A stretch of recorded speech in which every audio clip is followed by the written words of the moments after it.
కుమారుడు కంసుడు మధురా నగరానికి యువరాజు.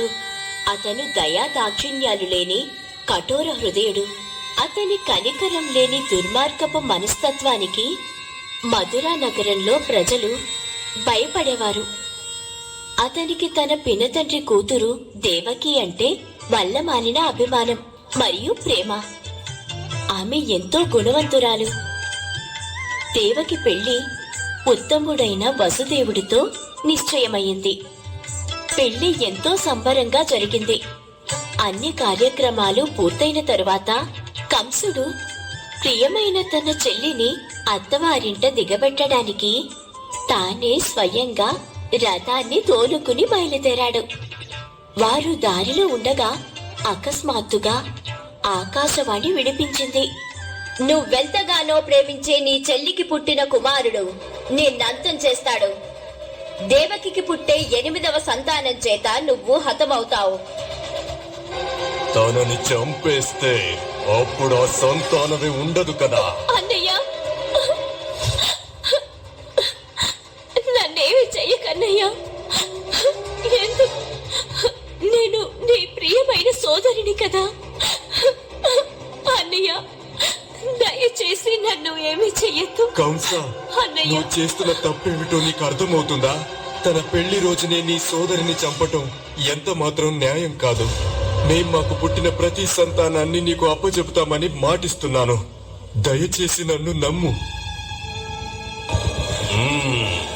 నేను దేవకిని చంపను, కానీ నువ్విచ్చిన మాటని నిలబెట్టుకునేలా చేస్తాను.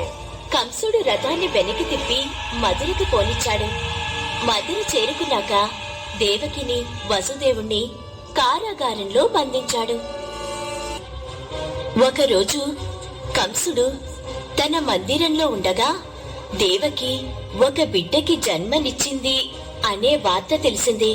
కంసుడు వెంటనే కారాగారానికి వెళ్ళాడు. కంసుడు దేవకి చేతిలో నుంచి బిడ్డని బలవంతంగా లాక్కుని తలకిందులుగా పట్టుకుని నేలకేసి కొట్టాడు.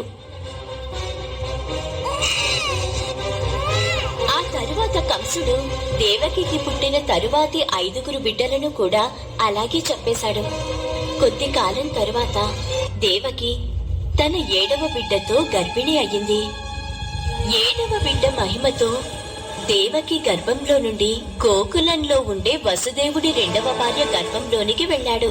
తరువాత ఈ బిడ్డ బలరాముడు అనే పేరుతో పెద్దవాడయ్యాడు. దేవకి 8వ బిడ్డతో గర్భం దాల్చింది. అకస్మాత్తుగా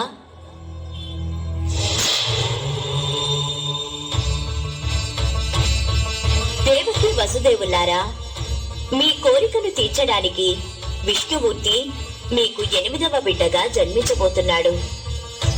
అర్ధరాత్రి దాటాక దేవకికి ఒక బాలుడు జన్మించాడు. చూడు దేవకి, గొలుసులు వాటంతటవే విడిపోయాయి. దేవకి, త్వరగా బాబుని నాకివ్వు. గోకులంలోని నా స్నేహితుడు నందుడికి నా కొడుకునిస్తాను. వసుదేవుడు బాలుణ్ణి తీసుకుని బయటకు రాగానే జైలు గది తలుపులు వాటంతటవే తెరుచుకున్నాయి. సైనికులందరూ గాఢ నిద్రలో ఉన్నారు. బుట్టని జాగ్రత్తగా తన నెత్తి మీద పెట్టుకుని వసుదేవుడు గోకులానికి బయలుదేరాడు. వైకుంఠంలోని విష్ణువు ఆసనం ఆదిశేషుడు వసుదేవుడి వెనుకగా వస్తూ అతన్ని అనుసరించాడు. ఆదిశేషుడు బాలుడి పైన తన పడగ విప్పి బాలుడు తడవకుండా గొడుగు పట్టాడు. వసుదేవుడు యమునా నది ఒడ్డుకి చేరుకున్నాడు.